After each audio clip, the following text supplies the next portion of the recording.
हाँ, आज बात करेंगे अपन position and intensity of IR band. Adsorption spectroscopy मेरे पास है, IR स्पेक्ट्रोस्कोपी, और इस IR स्पेक्ट्रोस्कोपी में जो एडजॉर्प्शन बैंड है उसकी जो पोजीशन है उस पोजीशन को अपन रिप्रेजेंट करते हैं वेव नंबर में। ठीक है, बात करें इंटेंसिटी की, तो इंटेंसिटी को रिप्रेजेंट किया जाता है ट्रांसमिटेंस में। ट्रांसमिटेंस होती क्या है उसकी बात करें अपन, तो ट्रांसमिटेंस को अपन T से रिप्रेजेंट करते हैं और log 1/T is known as absorbance. ठीक है, बात करें अपन पास कोई बॉन्ड है, AB मॉलिक्यूल है, इसमें कोई बैंड है, तो इस बैंड की जो एडजॉर्प्शन फ्रीक्वेंसी, वाइब्रेशन फ्रीक्वेंसी है, ये बहुत सारे फैक्टर पे डिपेंड करती है। किस पे डिपेंड करती है, किससे इफेक्ट हो सकती है, आज उसके बारे में पढ़ेंगे। जैसे पहली बात करें अपन, तो अपन ने कहा था कि nu bar is equal to 1/2 pi C root K upon mu. तो पहला फैक्टर अपन जो ले रहे हैं वो ले रहे हैं फोर्स कांस्टेंट। फोर्स कांस्टेंट पर एडजॉर्प्शन फ्रीक्वेंसी डिपेंड करेगी, वाइब्रेशन जो फ्रीक्वेंसी अपने पास, और इसके बारे में अपन ने कहा था कि बॉन्ड जितना ज्यादा स्ट्रॉन्ग होगा उसका एडजॉर्प्शन बैंड उतनी हाई फ्रीक्वेंसी में मिलेगा। अपन ने कहा था कि सिंगल बॉन्ड हो सकता है, डबल बॉन्ड हो सकता है, ट्रिपल बॉन्ड हो सकता है। ट्रिपल बॉन्ड बहुत स्ट्रॉन्ग होता है तो इसका जो एडजॉर्प्शन बैंड मिलेगा बहुत हाई फ्रीक्वेंसी पे मिलता है। जैसे बात करें अपन कि कार्बन कार्बन सिंगल बॉन्ड है, तो कार्बन कार्बन सिंगल बॉन्ड का जो एडजॉर्प्शन बैंड आता है वो लगभग 1200 के आसपास आता है। कार्बन कार्बन डबल बॉन्ड की बात करें तो इसका लगभग 1650 के आसपास आता है। कार्बन कार्बन डबल बॉन्ड का एडजॉर्प्शन बैंड जो आता है वो 1650 के आसपास आता है। और ट्रिपल बॉन्ड की बात करें तो ट्रिपल बॉन्ड का जो एडजॉर्प्शन बैंड होगा वो लगभग अपने पास 2200 के आसपास आता है।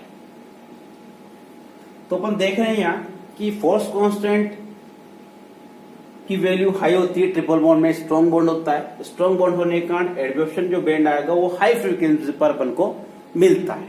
ठीक है, तो पहला फैक्टर अपने पास फोर्स कांस्टेंट, जिस पर एडजॉर्प्शन फ्रीक्वेंसी डिपेंड करती है। एडजॉर्प्शन बैंड की पोजीशन चेंज हो सकती है फोर्स कांस्टेंट से। नेक्स्ट बात करते हैं अपन म्यू था अपने पास। म्यू था क्या, तो म्यू के लिए अपन ने कहा था कि mu is known as reduce mass, और रिड्यूस मास का अपने पास यहां फार्मूला था m1 m2 m1 plus m2। कोई भी एटम जितना ज्यादा हेवी होता जाएगा, कोई भी एटम जितना ज्यादा हेवी होगा उसके लिए वाइब्रेशन फ्रीक्वेंसी कम होगी। एडजॉर्प्शन जो बैंड होगा उसका वेव नंबर कम आएगा। जैसे अपन बात करें एक एग्जांपल की, तो एग्जांपल जैसे अपन ले कार्बन और हाइड्रोजन।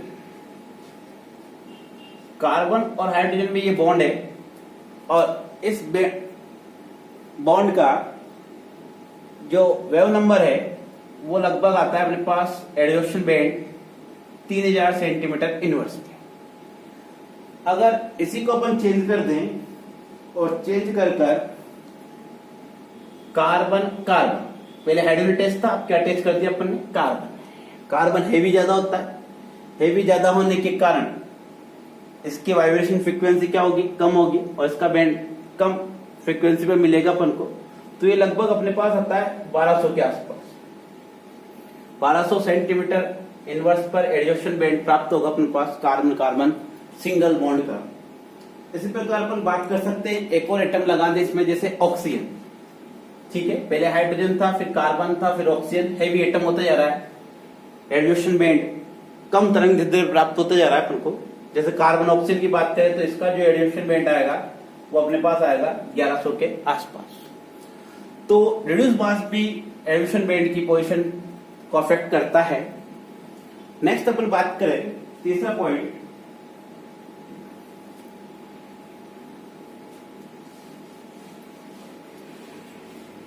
वाइब्रेशन। वाइब्रेशन का टाइप भी रेडिएशन बैंड को इफेक्ट करता है। वाइब्रेशन अपन ने पढ़े थे कि एक तो होती है स्ट्रेचिंग वाइब्रेशन और एक होती है अपने पास बेंडिंग वाइब्रेशन। और अपन ने कहा था कि स्ट्रेचिंग वाइब्रेशन होगा तो उसमें ज्यादा एनर्जी की आवश्यकता पड़ती है और उसका रेडिएशन बैंड हाई फ्रीक्वेंसी पर अपन को मिलता है। एक एग्जांपल देखिए, जैसे CH, इसका ये बॉन्ड है अपने पास, और इस बॉन्ड में अगर स्ट्रेचिंग वाइब्रेशन हो तो रेडिएशन जो बैंड मिलता है वो लगभग अपन को 3000 सेंटीमीटर इनवर्स पे मिलता है। और इसी की अगर अपन बेंडिंग वाइब्रेशन की बात करें तो इसका जो रेडिएशन बैंड अपन को मिलेगा वो लगभग मिलता है अपने पास 1300 के आसपास। तो मोड ऑफ वाइब्रेशन भी रेडिएशन बैंड को अफेक्ट करता है। ठीक है, स्ट्रेचिंग वाइब्रेशन हमेशा हाई फ्रीक्वेंसी मिलते हैं बेंडिंग वाइब्रेशन के कंपेरिजन। ये अपने पास हुआ तीसरा फैक्टर जो अफेक्ट करता है रेडिएशन बैंड की पोजीशन को। नेक्स्ट अपन बात करें तो हाइब्रिडाइजेशन।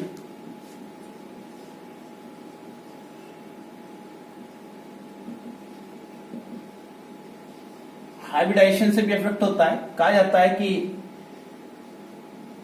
ऑर्डर जो होता है अपने पास ये है कि अगर sp हाइब्रिडाइजेशन होगा अगर कार्बन में तो उसका जो रेडिएशन बैंड होगा वो हाई फ्रीक्वेंसी पर अपन को मिलता है। जैसे ट्रिपल बॉन्ड CH, ठीक है, इसमें कोई डबल बॉन्ड वाला ले, sp2 कार्बन ले लें, इसमें sp कार्बन ले लें, तो यहां कार्बन के अपन हाइड्रेशन स्टेट देख रहे हैं तो इसमें तो हुआ sp, इसमें हुआ sp2 और इसमें क्या हुआ sp। तो हाइब्रिडाइजेशन से भी रेडिएशन बैंड की पोजीशन चेंज होती है। अगर इसकी बात करें अपन sp की तो इसका जो रेडिएशन बैंड है वो अपन को मिलता है लगभग 3300 सेंटीमीटर इनवर्स पे। अगर sp2 होगा तो इसका लगभग अपन को 3100 सेंटीमीटर में मिल जाएगा, और अगर sp3 होगा तो इसका अपन को लगभग 2900 सेंटीमीटर इनवर्स पे रेडिएशन बैंड मिलेगा। तो हाइब्रिडाइजेशन भी रेडिएशन बैंड को अफेक्ट करता है। देख सकते हैं अपन sp हाइब्रिडाइजेशन होगा तो उसका रेडिएशन बैंड हाई फ्रीक्वेंसी पर अपन को मिलेगा। नेक्स्ट बात करें अपन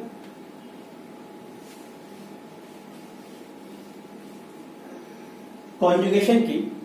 नंबर 5 फैक्टर जो इफेक्ट करता है कॉन्जुगेशन।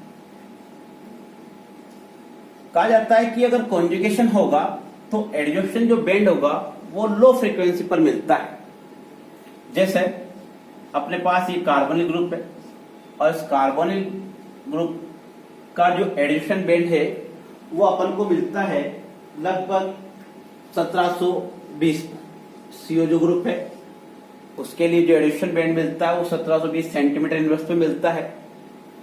अगर दूसरे एग्जांपल की बात करें इसमें कार्बोनिल ग्रुप है और कार्बोनिल ग्रुप के साथ एक और बॉन्ड अटैच कर दिया अपन ने डबल बॉन्ड, तो ये कॉन्जुगेशन शो करेगा।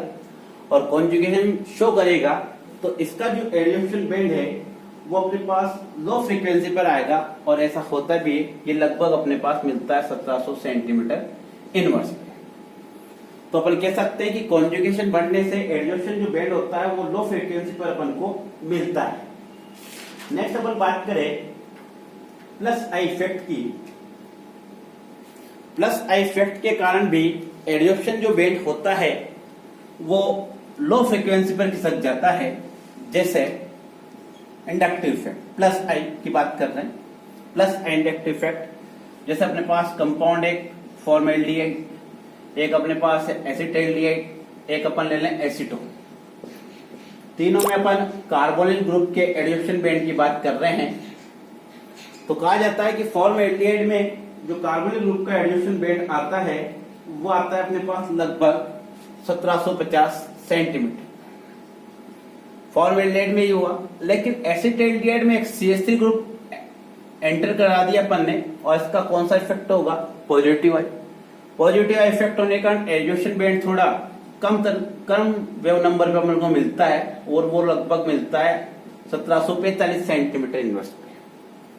बात करें एसीटोन की, तो एसीटोन में अपन देख रहे हैं 2 CH3 ग्रुप है अपने पास, और 2 CH3 ग्रुप होने के कारण इसमें प्लस आई इंडक्टिव इफेक्ट और ज्यादा हो जाएगा, और प्लस आई इंडक्टिव इफेक्ट जब ज्यादा होगा तो एडिशन बैंड और कम तरंग दैर्ध्य की ओर खिसक जाएगा, और कम वेव नंबर की तरफ खिसक जाएगा, और ये लगभग अपने पास इसकी वैल्यू आती है, वो आती है 1715 सेंटीमीटर इनवर्स। तो अपन देख सकते हैं कि इंडक्टिव इफेक्ट भी एडिशन बैंड को प्रोवाइड करता है। पॉजिटिव इंडक्टिव इफेक्ट के कारण addition band lower wave number की तरफ खिसक जाता है।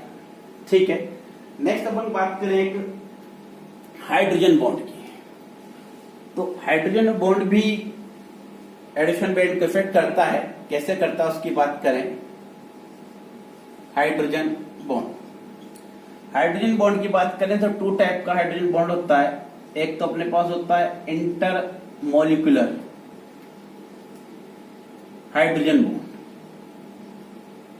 और एक होता है अपने पास इंट्रा मॉलिक्यूलर हाइड्रोजन बॉन्ड।